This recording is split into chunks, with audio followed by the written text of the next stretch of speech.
podcast is going to walk you through my journey into mediumship and how I came to realize that I can communicate with souls that have passed over. My adventure started just over a year ago when unusual situations started happening. It wasn't until I really started to pay attention to them that it all started to come together. I wrote down everything that I was experiencing this past year in a little black book, and this podcast is going to be a recap of all of those memories leading up to where I am today in my mediumship journey. I will be releasing new episodes every Tuesday, and I recommend listening to the podcast in order, starting with episode 1, as my story will unfold more week by week. If you would like to stay connected with me, follow me on Instagram at mediuminthemiddle.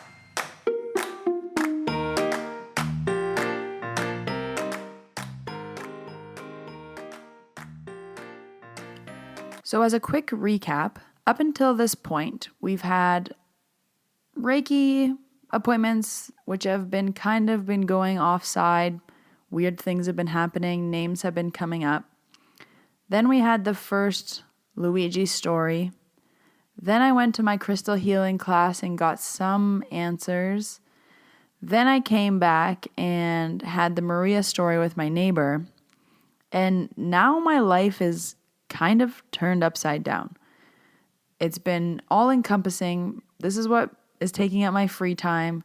When people ask me what's new, this is what I want to share because this is what's new. And I'm subconsciously searching for answers. I want someone to tell me what's going on. I want someone to help me. Unfortunately, that's not what I got. But that's all part of the process and the journey of me realizing what was going on. Now we're, I think, a week later. So about a week after the Maria story, I'm going to a cottage with a bunch of girlfriends. So one of my very good friends and I are in the car and we're driving out to the cottage. It's about an hour away. And I tell her these two stories and how unbelievable it is, how I don't really know what's happening. I think I can communicate with dead people, like what's going on. We're in the car discussing this. Then we arrive at the cottage, and we were the first to arrive. And the host, Tori, welcomes us and shows us her family's cottage. And her family's cottage has hundreds of rooms. That's an exaggeration. They have like 10. But everybody that was there that weekend was going to get their own room. So since we were the first ones there, she was like, welcome. I'm going to show you to your room. So I was first. She took me to the room on the first floor. It was right beside the door. And she said, Steph, this is your room. And I was like, great. Put my bag down. And I just got the chills when I walked into my room. And I just thought to myself, don't start, Steph. Don't start thinking that something's going to happen. Kind of don't get in that mindset. Everything is fine. This room doesn't feel weird. Just be normal. So I dropped my bag down and I continued to follow the girls around the house. I wanted to see the rest of the cottage. And my friend that was with me in the car, we went down a few set of stairs and she said, okay, and this one's your room. And she dropped off her bag and I was kind of like, all right, I don't feel anything in this room. So maybe it is just me. Okay. As people start to arrive, they each start to be assigned a room. And I go into everyone's room to check it out. And again, in no other room do I feel weird, but every time I go back and step into my room, it was kind of this weird vibe. I couldn't explain it.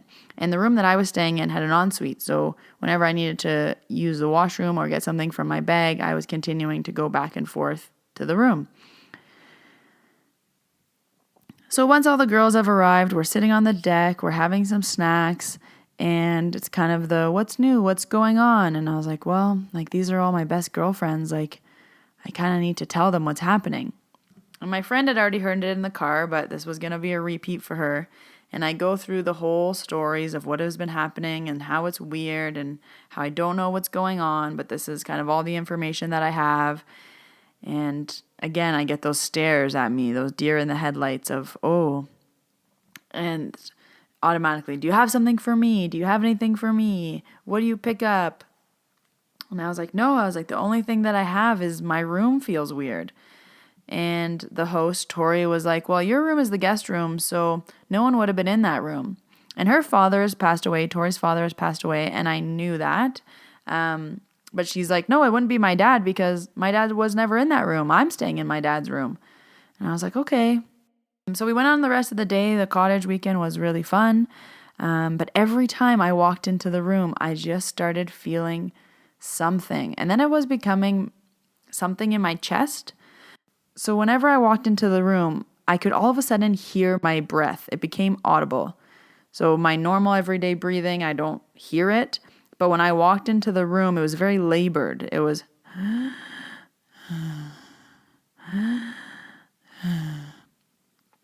And I kept thinking to myself, I'm doing this. There's no way I walk into the room and all of a sudden my breath becomes labored. And I would walk out of the room and my breath would go back to normal. So I asked Tori, we're at 8 p.m. at this point in the evening. What did your father pass away of? Like every time I walk into that room, I'm having a hard time breathing. Like I can hear my breath. It's really weird. She's like, no, that's not him. He wasn't in that room. Like, okay. And then we're getting into like 9, 10 o'clock. So I'm going in and out of the room more often now, getting ready, grabbing something. At one point, I stood inside the room and I could hear my breath. And then I stepped outside the room and my breath was normal. And then I'd step back in the room. I would hear my breath. Step outside. I probably did this about 13 times. And I was like, no, I'm definitely crazy. I'm making this up. Like, there's no way when I step into the room or I hear my breath and then when I step out, I don't. So I go back and I say, Tori, I think your dad's in my room. And also I think there's 2 other people there. And I think it's your grandma and your grandpa. I'm like, there's 3 people in my room now. She's like, no, your room was the guest room. No one of those people would have stayed in those rooms. I was like, well, your dad and your grandma and grandpa are there. So I'm just telling you that. And your dad, did he die of something of the chest? Like, I'm really having a hard time breathing. She's like, no, my dad wasn't in that room. All right. So now it's time to go to bed. And I've told the other girls that my room feels weird and I'm having a hard time breathing when I'm in there and I feel nauseous and it's just not a good time. So one of my friends offers to stay with me in the room. She said, do you want me to stay with you in your room? And I was like, yeah. I'm like, maybe if you're here, I'll feel better. So we all go to sleep. I am laying in the room. I can hear my voice or my breath. And I just start to kind of work myself up. So I get up and I go to the washroom, but I go to the washroom outside the room. And I'm feeling very nauseous, so much so that I make myself sick. And I was like, this is insane. Like, I would never make myself sick all over energy. I'm like, there's something wrong with the room. I'm going to go lay in another room. So I went and laid another room that was empty. And I'm laying in the room and all I can feel is Tori's father's energy. And he's saying, we need to go talk to Tori. You need to go wake her up. I need to talk to her. This is what I'm thinking in my head. And I was just thinking, it's 2 a.m. at this point. I'm not going to go into Tori's room and wake her up and tell her that her dad wants to talk to her. And the only way that I can describe what was happening to me at this point is it's like a daydream or a movie in my head.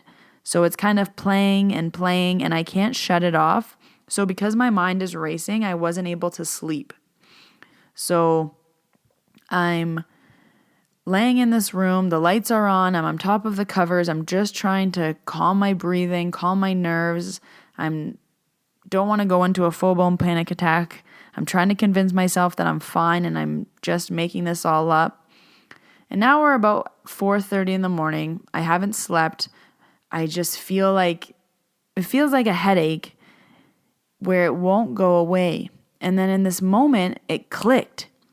And her dad said to me, okay, fine, I'll wait till the morning. And then it was like every symptom, everything that I was feeling just went away. In that moment, after he said, okay, fine, I'll wait till the morning, my eyes opened, my headache went away, I sat up on the bed, and I was just like, I felt fine. My breathing was fine. And I was like, okay, maybe this just passed. I don't know. So I left that room. I went back to my room where my friend was sleeping in the bed. We're at 5 a.m. by now. And I get back into the bed. I kind of test my breathing. I was like, okay, I don't hear it anymore. So maybe he left me alone to sleep. I go to bed, fall asleep fine. The next morning comes quickly. It's about 9 a.m. I open my eyes and instantly I hear my breathing. I'm like, he's back. Why? Like, I don't get it. He told me he would kind of leave me alone. So I go out to the kitchen and there's a few girls already up and we start having some breakfast and some snacks. And I'm on edge at this point. I've had little sleep. I've had this kind of thing in the back of my head that I need to do. My breathing is labored where I'm feeling exhausted and I'm kind of just waiting for Tori to wake up. I told the girls what had happened. I'm like, I just need to talk to Tori. I need to wait for her to wake up. Her dad needs to talk to her. Like, it's go time. So about 10, 15 minutes later, Tori wakes up. She comes into the kitchen. And instantly I was like, your dad kept me awake all night. I need to talk to you right now. And the only way I know how to do it is through Reiki. And I think that we need to sit in my room and I'm just going to Reiki you. And then we're going to see what your dad has to say because I don't know any other way of how to get this out. But he's been bothering me all night. I know he has something to tell you. And she was very excited. I think she was kind of waiting for this moment. And we went to the room. I had her lay down on the bed. Instantly, my breath started. And I said, Tori, do you hear this? And she was like, yeah. I was like, how did your dad pass away? Like, why am I feeling so nauseous? Why does my chest hurt? Why is my breathing like this? I don't get it. And her face goes blank. And she stares at me with that, duh, I should have known face. And she said, my father had lung cancer. I was like, Tori, for the past 18 hours or so, I have been asking you how your father has passed away, telling you I'm having trouble breathing, and you tell me now he had lung cancer? And she was like, I didn't even think about it. She's like, he did have trouble breathing, and he did have, he was very nauseous because of the medication he was taking. I was like, oh my goodness. I was like, and your grandma and grandpa? She's like, I don't know. And she's just like, they were never in this room, so I don't understand why they would be here with you. So at this point, the only way I know how to get people to communicate is through Reiki. So I start Reikiing her and then I start to cry. And my crying is now, I'm learning, my symbol for something's here, something's present, because normal Steph in everyday life doesn't cry very easily. So when the tears just start happening almost instantly when I touch someone, I know something's going on. And another theme that I noticed is that when I burp, the soul leaves. So at the end of my Reiki sessions or at the end of any of the other experiences, I just have this, I say burping, but it's kind of like if there was a bubble of air in my stomach coming up, which is a burp, but it's not a belch or anything. It's almost this release of energy. And that's how I kind of know that it's over. And when my Reiki sessions are done, that's how I feel clear, is I have to wait for the burp to know that it's done. So my hands are on Tori. She's laying on the bed and we're going through. And she's like, is my dad here yet? And I'm like, no, not yet. I was like, but I'll just keep working. And all of a sudden I'm like, okay, he's here. I could feel his presence. I knew he was there. And he starts to, I start to describe how he looks to her. I'm like, your dad has a very distinct jawline. Like, I feel like it's like a square jaw, or I can really see his jaw. And his hair is dark and it's combed over to one side. She's like, yeah, my dad did have a very distinctive jaw, but he never parted his hair that way. He always pushed it back. And I was like, okay, well, he's really showing me his hair parted to the side and I can see his jawline. And your grandma and grandpa are here, and I feel like your grandpa is like this very big, tall man, like a big man, and your grandma is like this little, small woman. Like when they stand beside each other, they kind of look funny because he's so big and she's so small. And she laughs, and she's like, yeah, that's what they look like. And I said, she's sitting on a rocking chair. She seems to be the one that talks more, and he's just in the background. And she laughs again. She's like, yeah, that's their personality. And then the dad starts talking and he starts to talk about the family, and he starts to talk about what's going on with her brothers and sisters, and he starts to talk about her mom and her health and what's going on with that. And Tori always finds dimes. And she always says, whenever I find a dime, I always think of my dad. And one of the first things that her dad said was, "Are you rich yet from all the dimes I've been sending you?" And it was kind of this little joke of, yeah, that is me. Like, don't forget it. So at the end of, well, I wouldn't have to say at the end of it, but I start to burp and I was like, oh, he's leaving. Like when I burp, it kind of means it's over. So Tori sits up and we kind of discuss what was said and what was happening. And I was like, I still don't understand why this room is holding so much energy. Why are the three of them here? And again, it's kind of the deer in the headlights look. And she's like, oh my gosh.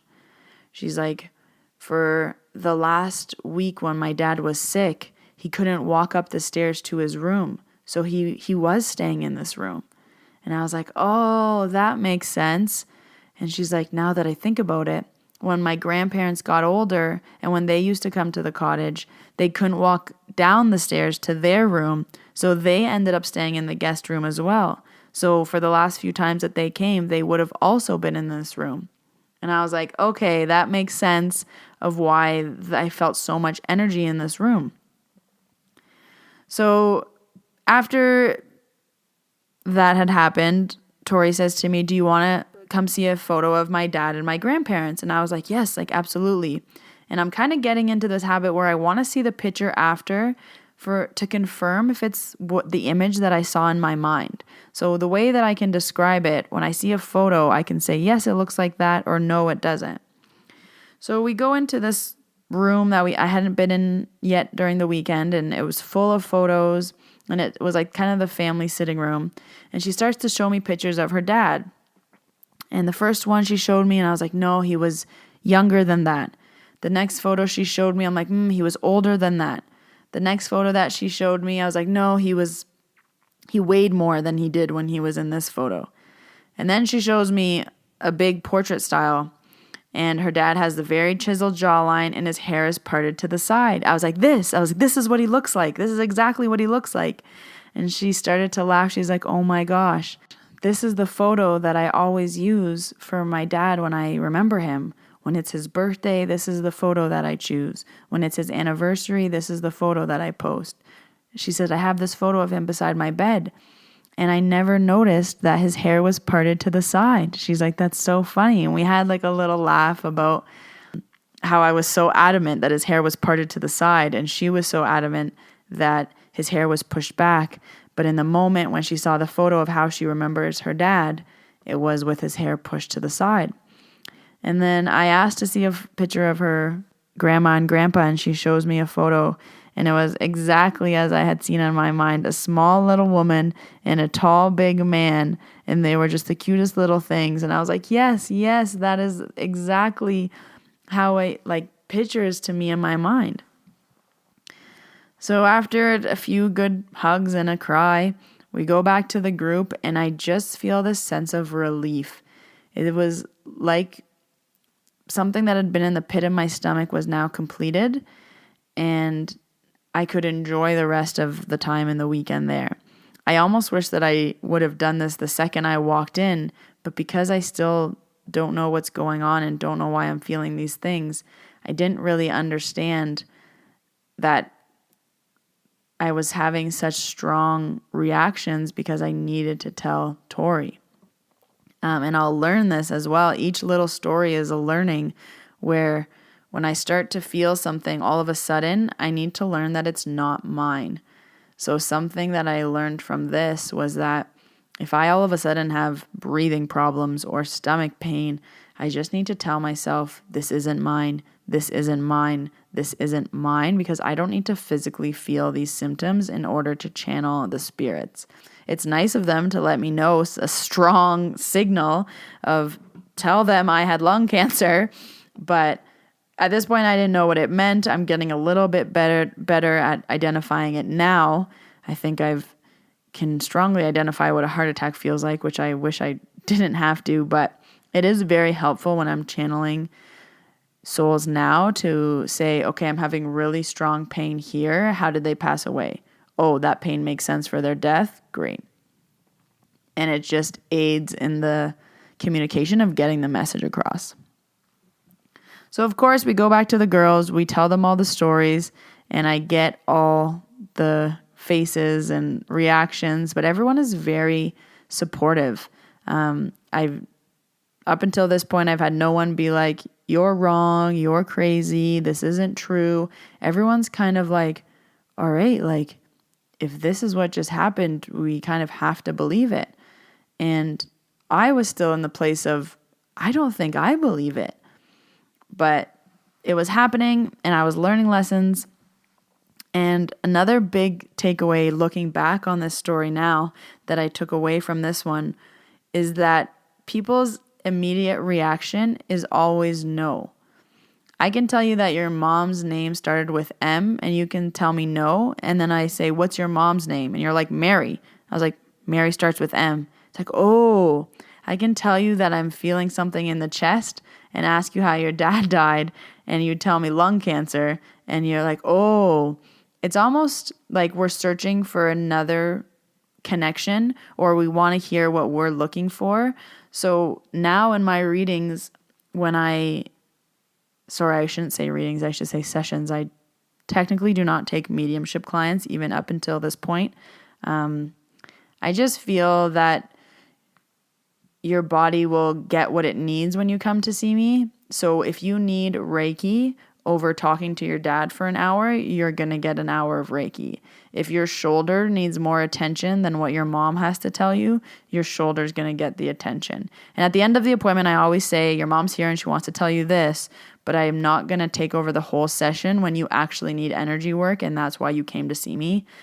Because I don't advertise as a medium, I'm not getting people coming to me for mediumship, and I do feel right now more comfortable working in energy. That's my home base. That's what I know I'm good at, and that's where I like to work. The mediumship is just like the cherry on top of, hey, this might also happen while you're here today. Are you open to any messages? So after this cottage weekend, I don't want to say that I started to become used to it, because even now, today, over a year later, when I have experiences happen, I'm still not used to it. I still expect to be wrong. I still don't expect the message to land with you. I still don't expect, if I tell you that your boyfriend's name is Rob, that his name is actually Rob.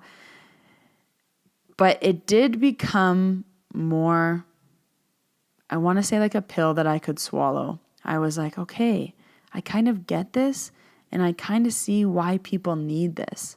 Like, I could see the helping people side. So this was when I was ready to almost sit in my power. I want to say that now, today, I'm ready to sit in my power. I'm ready to launch this podcast. I'm ready to share my story. But at this point, I was ready to be like, okay, I'm interested. Okay, I want to learn. Okay, what's next? Okay, if I can do this for this person, what else can I do for another person? So this was really when the door opened for me, and I was like, okay, let's go. So from this point, I started to put my head down and research, looking up other mediums, reading blogs, trying to find people in the area that I could talk to. And it's a hard thing to find support with, because most mediums will charge you $200 or more an hour to talk to them. So even me, who I just wanted information, I don't need a reading, you still have to pay their hourly price. And at this point, I was like, I'm not willing to invest $200 for someone who may or may not be able to give me answers. I was kind of looking for a guru or someone to help me. All I could think of is that Tony Robbins, I'm not your guru kind of line. And everyone that I met was just not the right person. And because my primary focus is energy, and my roots are in Reiki, I have a high phony rate, I want to say. So if I met you and I didn't vibe with you, or if you were one of those, let's surround ourselves in white light and call in the angels, and I was like, no, okay, I don't work like that. I'm like, hey, is your so-and-so's name this, and did you wear this when you were younger, and da-da-da? Cool. Like, I don't know what that means, but that's what I have to tell you. So I was trying to find someone who was similar to me.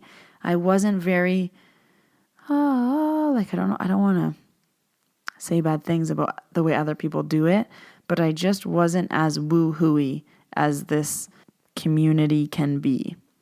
I was direct. I knew the information that I had. I didn't try to stretch it out and take 10 minutes to just explain that this person was your mother. So after this event, I did attend one psychic circle. So it was where people got together. It was the only thing I could find in my area of my small town, where kind of like-minded individuals got together. And I went to this circle and I brought a friend, and it definitely wasn't the right fit. I went there, I think, expecting answers and help, and for people who maybe were experiencing the same thing that I was, to have a conversation and talk about it. But what I got was people very interested in what I do and wanting a reading, and it kind of becoming the Steph show where I just talked about what's been happening and I didn't get very many answers. So that was the first and only circle that I've ever experienced. If you guys are interested in what went on when I was there, I can do a separate episode on it. But that was the first time that I seeked out strangers' help, I guess you could say, and probably the last time. From now, what I've been doing is I've been meeting other healers and energy workers, and if I connect with you, then we go for coffee and we talk about all the weird things that happened to you and all the strange things that happened to me, and with other people's experience, it can help us figure out what's going on. So I'm really excited for you guys to hear about that in future episodes. But I'm going to wrap up episode 3 here. The cottage story was another big one. Episode 4, I'm so excited for, because episode 4 was the beginning of, I don't even know how to describe it, but episode 4 was my big slap in the face. Episode 4 was, Steph, this is happening. Steph, you're going to have to deal with this whether you like it or not. And Steph, this is why you're doing it. It's because it's literally going to change people's lives and how they live. So I'm really excited to share episodes 4. But I appreciate you listening to episode 3. Episodes 4 are going to release next week. Thank you for listening. Again, if you are interested in staying in contact with me, you can follow me on Instagram at mediuminthemiddle. I also have an email there if you have any questions. We will be doing a Q&A for episode 5, so please send me your questions. It's going to just be covering all of the questions that I started getting at this time. So it's going to answer all of those little things I'm sure that you want to know by this point. And again, my name is Stephanie. I am the medium in the middle, and you're listening to the Medium in the Middle podcast.